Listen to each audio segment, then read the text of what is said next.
sinon kuy dugg dañ la koy bëgg a defal te mënul nekk ci président bi et après moo taxoon bëgg woon micro bi man dama bëggoon jël sama téléphone rek defal ko sa demal doxal comme ñoom bëgguñu il moo doo ko def léegi ñëwal nii non c'est bon xool bàyyi ma utiliser micro bi waaw na micro dina utiliser bi mooy alhamdulillah allahumma salli ala sayyidina muhammadin wa sallim. Monsieur le représentant du Khalife général des Tidjanes, Serigne Babacar Sy Mansour. Monsieur le représentant de la communauté mouride de Tivaouane, Sokhna Faty Mbacké. Mesdames, Messieurs les représentants des autres confréries religieuses de Tivaouane. Monsieur le préfet du département de Tivaouane. Mesdames, Messieurs les chefs de service déconcentrés de l'État. Madame la présidente du conseil départemental de Tivaouane. Monsieur le maire de la commune de Tivaouane, Mesdames, Messieurs les honorables députés du département de Tivaouane, Messieurs les directeurs généraux, Monsieur le parrain officiel du salon Abdoulaye Ndiaye Ngalgou, Mesdames, Messieurs les parrains des concours au vin, Mesdames, Messieurs les partenaires stratégiques du salon, la Chambre de commerce de Thiès, la Direction générale des impôts et domaines, le centre fiscal de Tivaouane, le Fonds de financement de la formation professionnelle, la 3FPT, la délégation à l'entrepreneuriat rapide des jeunes et des femmes, la DER-FJ, la microfinance ACEP, la Compagnie nationale d'assurance agricole CNAS, le Fonds d'appui à la stabilisation, FONSTAB, la NMA Sanders, la Caisse des dépôts et consignations. Mesdames, Messieurs les panélistes, Monsieur le Président du regroupement des éleveurs pour la promotion de l'élevage Ladoum, Monsieur Khadim Fall, le visionnaire, Monsieur le Président du collectif des artisans du département de Tivaouane, Monsieur le Président de l'association des artistes peintres de Tivaouane, Monsieur le Président de la coopérative des handicapés agriculteurs de la zone des Niayes, Madame la Présidente des femmes battantes de Noto, Madame la Présidente du GIE Sop Nabi, Monsieur le représentant de l'AIC d'Amels de Tivaouane, Madame la Présidente du réseau national des femmes travailleuses du Sénégal, Madame Fat Bintou Yafa, Madame la Présidente du Conseil consultatif de la femme, Madame la Présidente du collectif des entrepreneurs du dernier kilomètre,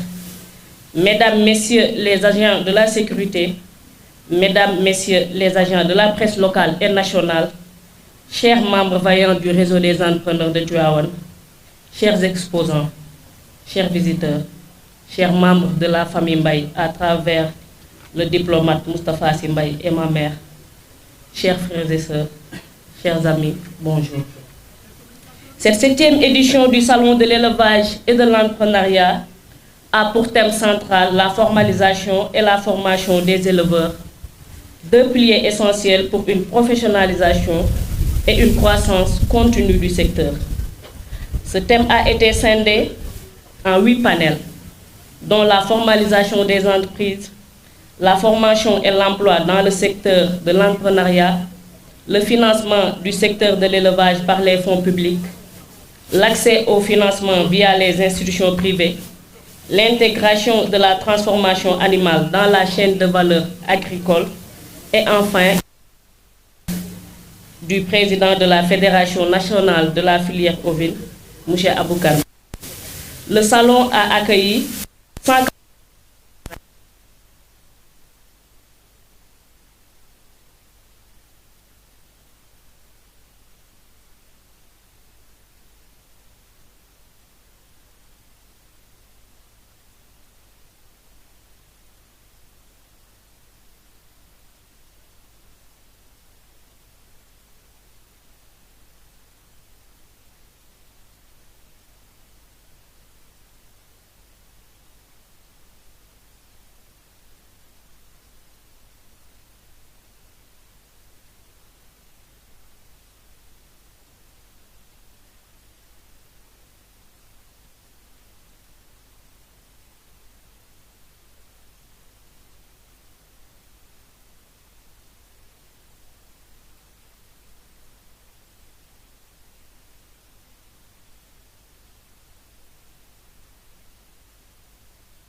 les autorités locales et nationales, l'ensemble des partenaires stratégiques, tous les partenaires, tous les parrains et tous ceux qui ont de près ou de loin contribué à la réussite de cet événement. Je ne saurais terminer sans remercier tous les membres du REDPEL à travers son président Khadim Fall. Je dirais que le REDPEL a mentoré le RED. Monsieur Khadim Fall, le visionnaire, et tous les membres du réseau des entrepreneurs de Tivaouane à travers le comité exécutif dirigé par le secrétaire général, M. Ogossale Diop. À l'année prochaine pour la foire internationale de Tivaouane. Oui, c'est bien possible. Ensemble, le travail continue. Merci beaucoup. ci tënk rek ñu ngi nuyu kilifa yi fi teew yépp di leen jox seen wàccuwaay di leen massawu ci tàngoor wi heure bi ñu def cérémonie bi ndax démb gàmmu Ndar bi nga xam ni waa Tivaouane dañ ciy prendre part di wax rek ni foiru Tivaouane bi ren le regroupement des éleveurs muy REDPEL muy couleur bi nga xam ne ñoo yor wàllum càmm gi ñoo ko initié associé ci réseau des entrepreneurs de Tivaouane loolu nag bu amee faaw ñu remercier association boobu ndax ñun daaw bi ñu bëggee foire monsieur le préfet Mamadou Gueye nga xam ne waa Tivaouane bi muy dugg si nee nañ ko doyaluñu moom moo ñu demandé ñu dem ci waa REDPEL pour ñu jàppale ñu ci organisation bi jàppale ñu ci conseil. Non seulement ils l'ont fait pour Tivaouane Expo 2025 mais 2026 ñuy foire associé ñu ci ba tax na tey jii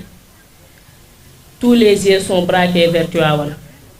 fu ñu dem ñu ni ñu ñaari kuréel yu ànd bàyyi seen ay règlement intérieur de côté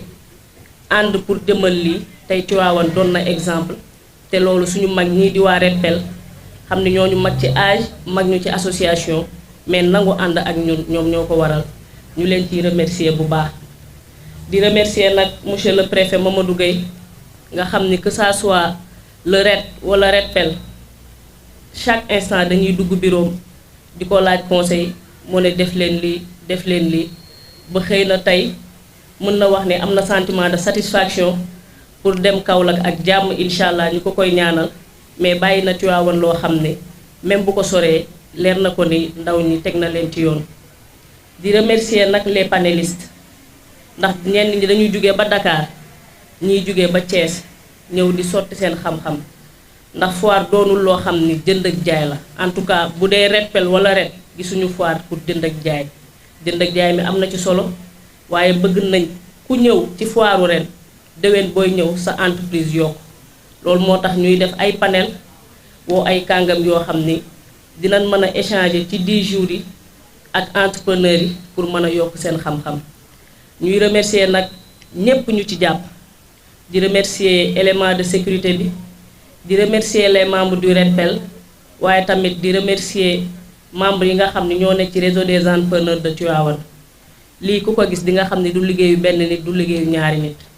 mais suñu réseau yi ñi ci ginnaaw ñoo ëpp lu ñuy liggéey sax que ñun ñu ci bopp bi ndax xam nañ ni nit dañ lay jiital rek waaye ku ci nekk da ngay contribuer bañ a xool titre bañ a xool poste mais li ñu ñor mooy Tivaouane lu mel nii di fi am te déwén incha allah dinañ am foire internationale de Tivaouane comme ni muy amee Kaolack comme ni muy amee Dakar ñu woowaa àddina bi yépp ku ci nekk ñëw ñu wone xar kanamu Tivaouane ci beneen façon jërë ngeen jëf. Merci beaucoup. jarul mooy dellu ba. Merci beaucoup.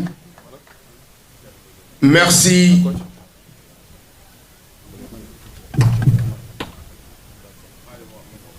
Donc, merci.